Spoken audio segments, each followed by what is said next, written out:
Even standing up here on the 37th floor, the sight before my eyes makes my legs go weak with fear. The entire city is swallowed by the flood. All the shorter buildings are instantly engulfed in darkness. Luckily, all the residential buildings near me are newly built high-rises, so the power supply facilities remain undamaged. Just in case, I quickly get the generator ready for any emergency. Looking at that old apartment building in the distance, now swallowed by darkness, I feel a quiet sense of relief. Thank goodness I installed that one-way privacy film early on. Even if the whole world loses power one day, no one outside will be able to see the light inside my home. Luckily, the internet is still up. I casually open a video on my phone, and the trending page is filled with scenes of devastation from the torrential rain. In just 2 days, over 800 people are already dead. That cold, lifeless number is absolutely horrifying to look at.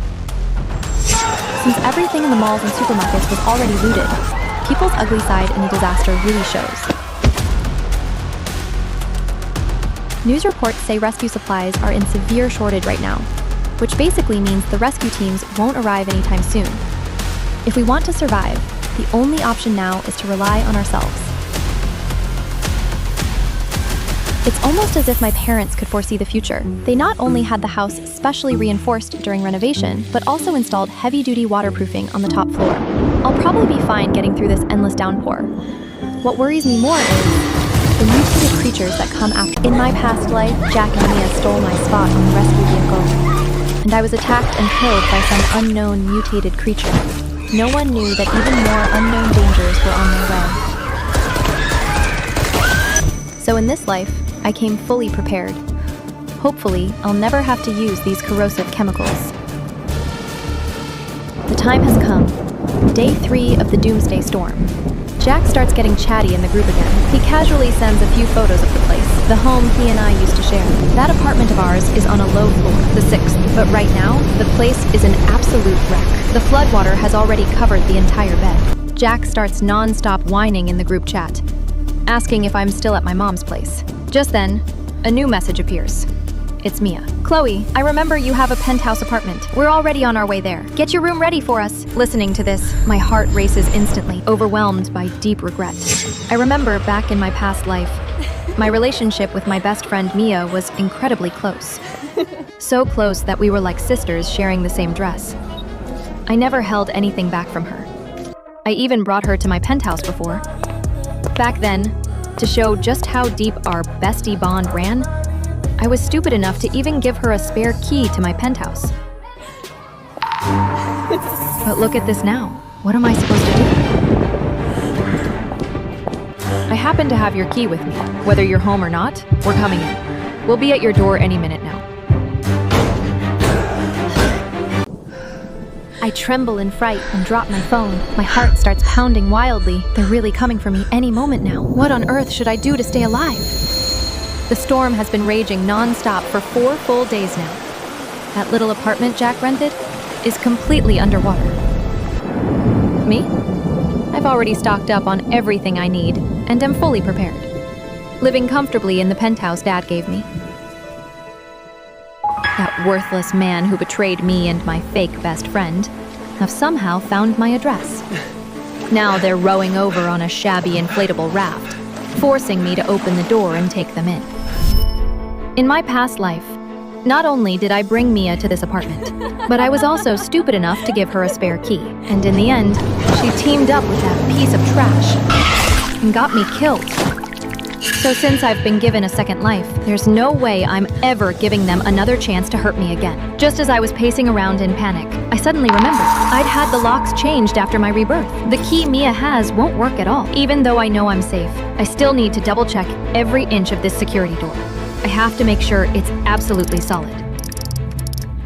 After checking everything, I went back to the bedroom and pulled the heavy blackout curtains shut, cutting myself off entirely from the outside world.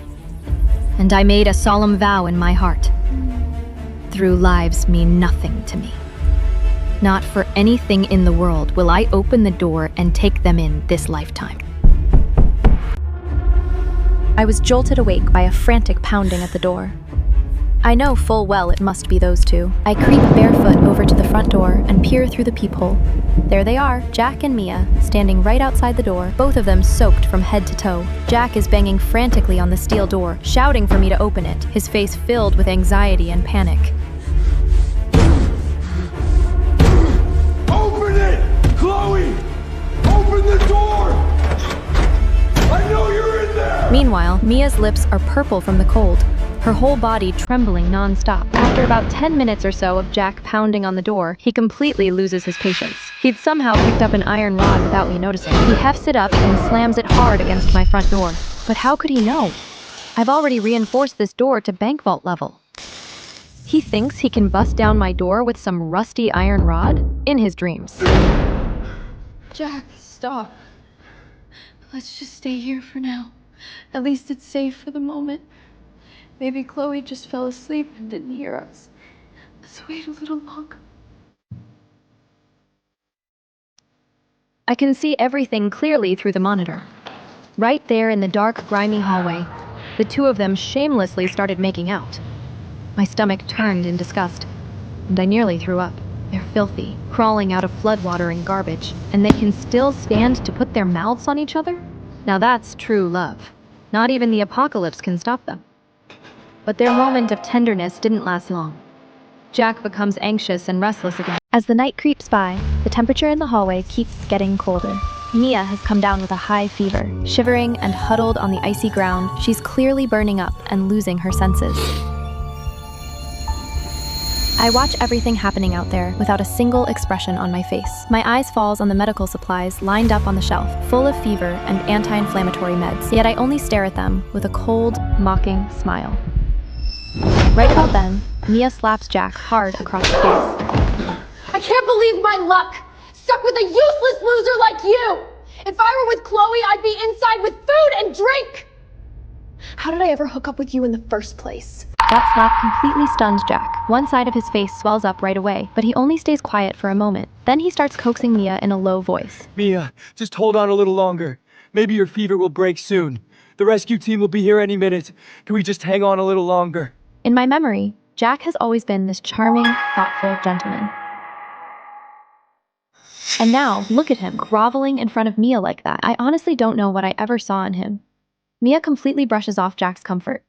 She shakes his hand off in disgust, points right at his nose, her face screaming nothing but contempt for his uselessness. Just at that moment, the door across the hall swings open. The man and woman who betrayed me are begging desperately outside, and I still refuse to open the door. Instead, the door across the hall opens first. Through the security monitor by my door, I see it clearly. A big, hulking guy just walked out of the apartment across the hall. His gaze lingers greedily on Mia's damp clothes for a full half-minute, and he even licks his lips. I'm sitting right here on my couch, watching the whole thing on the screen. Jack shifts to stand in front of Mia. Look, bro, we gotta just... The man brushes Jack aside effortlessly, his lecherous eyes fixed firmly on Mia. Come with me quietly, beautiful. I have got all the good stuff inside. Food, medicine, hot water, and a nice comfy bed. Stick with me, and you will live in comfort. Far better than freezing to death out here in the hallway. Seeing the hungry look in Mia's eyes, Jack absolutely loses his mind. He swings at the guy, and the two of them start fighting. Jack tries to play the hero in front of Mia, and gets knocked flat on his ass by his trouble. Seeing Mia actually tempted, I can't help but smirk. This is the best friend who was always jealous of me and stole my boyfriend. And underneath it all, she's still just as greedy and selfish. Enraged out of his mind, Jack pulls another punch and rushes straight at the brute.